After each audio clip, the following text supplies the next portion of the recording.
Hey, welcome to Leo's Electronic Solutions. Today we'll be looking at the DirectX 10 level turd. It is the NVIDIA 8400 GS. This is the revision A2 version of the card with 512 megabytes of DDR3 RAM, G98 graphics core, built on the 65 nanometer architecture in late 2008.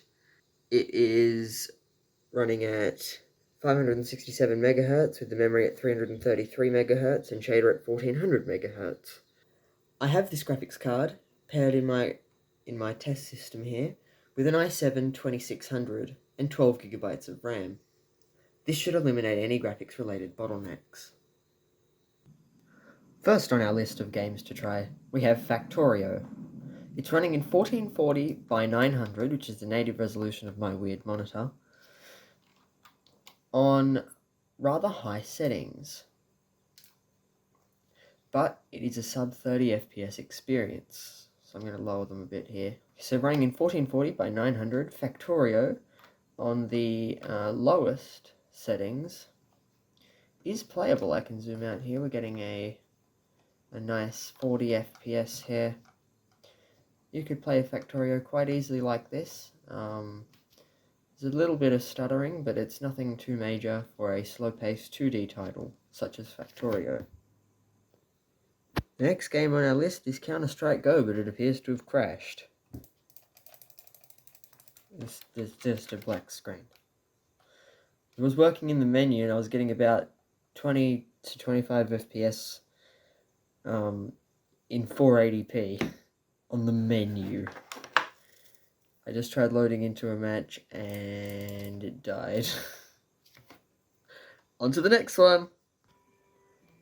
The next game in question is Simple Planes. I'm running it in 1440 by 900 with everything on the lowest settings, and it appears to be getting around 30 frames per second. Perfectly playable for a game like this.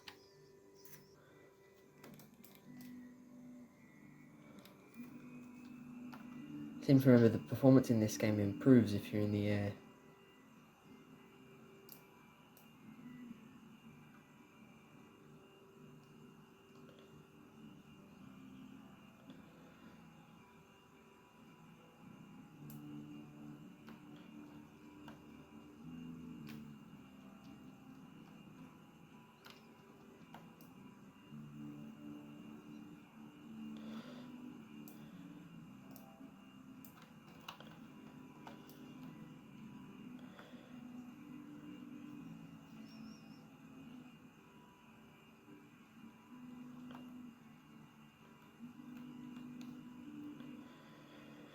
This game plays alright, 30 FPS. There's a little bit of stutter. On to the next one. Next slideshow is Car Mechanic Simulator 2018, which is an absolute slideshow. I'm just attempting to get to the settings because I think it defaulted to high. Yeah, come on, into the settings menu.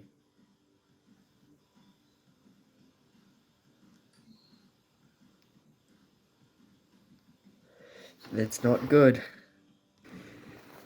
Okay, sorry about the audio. I've got a desk fan pointing at the graphics card right now in order for it not to die. We now have Car Mechanic Simulator 2018 running at a solid 9 FPS with some sort of a texture bug going on here.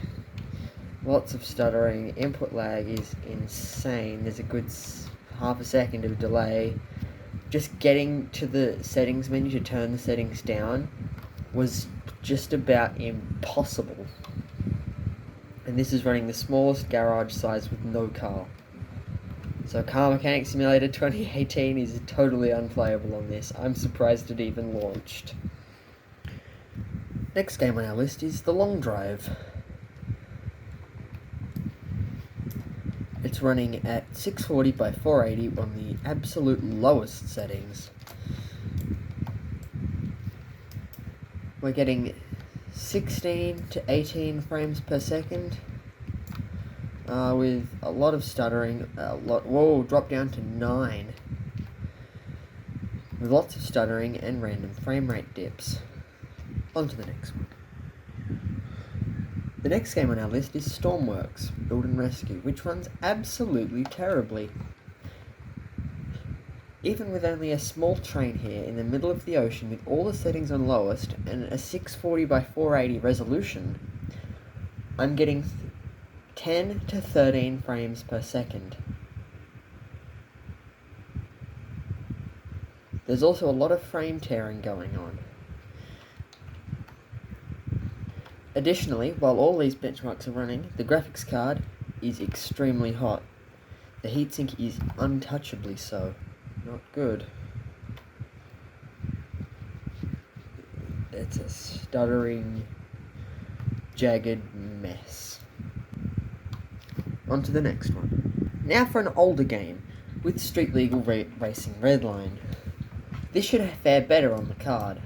So, we're running at 1440 by 900 on medium settings. In the garage here, with the car loaded up, we have we're getting around 40 FPS. In the city, we're getting around 30 to 40 frames per second. There is a little bit of input lag, but that's...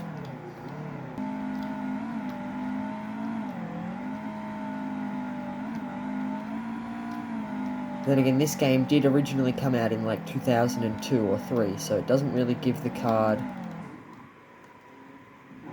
that much redemption. Because this card came out in 2008 or 9.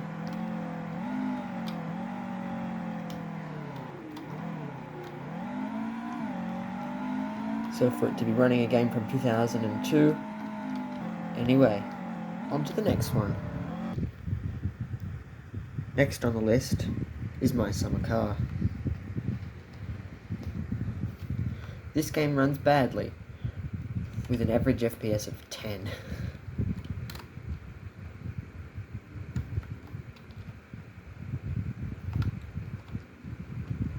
The stuttering is unbearable. It's a very, very, very stuttery experience. Everything jitters is the camera doesn't work correctly. And ignore the in-game FPS counter up here that says 20, it's wrong. It's actually about 8. I've got another one up on this corner, I'm not sure if you can see that or not, it's a lot smaller. I would not recommend playing this game on the 8400 GS. Anyway, on to the next one. And last but not least, another older title here, we have Farming Simulator 2011, running in 1440 by 900 with low to medium settings, running at a steady 25 frames per second. There is some occasional stuttering and some slowdown, but it's not a very fast-paced game, so you should be able to get away with it. We're currently rendering in the farm and a lot of machinery here, so seeing frame rate not dip below 20 is a good sight. So if you want to play older titles like this on the 8400 GS, you can. As for general usage in playing YouTube videos, it works fine if the resolution is set to 720p. In terms of overclocking this graphics card, really it's not possible. You could overclock it, but it doesn't have a fan on it, so it will not have enough cooling capacity to deal with the higher clock speeds. So in conclusion then, the NVIDIA Geforce 8400 GS is very low end. I wouldn't recommend going out and actually buying one of these to put in a system, although it could be used for very, very old games like before 2005 type deal. A more modern integrated graphics chip on your CPU, it'll probably be better anyway. So I wouldn't recommend it unless you get it for free, like in my case. Thank you for watching. This has been Leo's Electronic Solutions. Goodbye.